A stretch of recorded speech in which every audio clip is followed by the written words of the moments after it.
Ndabuya nato Keuta on the beat. Woka flame on the beat. Say sound.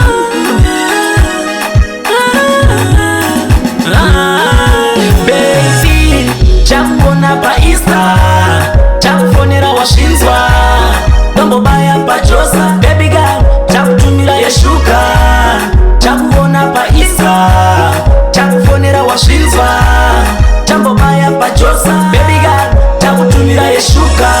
Baby, wachema ndashinzwa, moyo une bundu ndinoshua, dairisa kupa ndayetsoka, kuzoka handira mbeye, asi ndichamboshusha shichaita usatsame ndinouya. Baby, chakuona pa Insta, chakufonera washinzwa, dombo baya pa Josa. Baby girl, chakutumira yeshuka, chakuona pa Insta, chakufonera washinzwa, jambo baya pa Josa. Baby girl, chakutumira yeshuka. Oreta ndiwe weka urimo muvumba zangu baby, usashushikane ndokusaka ndichishanda zuva nezuva, ndinoshuvira ukutsikane, andina kumbokupira gotsi, usachemesha kopukuta misodzi, ndikagara nama ngatitsika kodzi.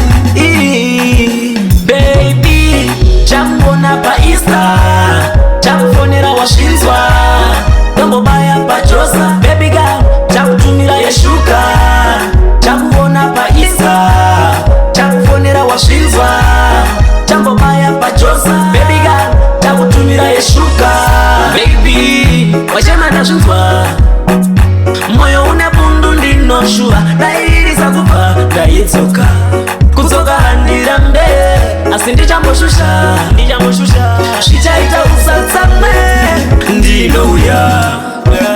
Baby, chakuona pa Insta, chakufonera washinzwa, dombo baya pa Josa. Baby girl, chakutumira yeshuka, chakuona pa Insta, chakufonera washinzwa, jambo baya pa Josa. Baby girl, chakutumira yeshuka.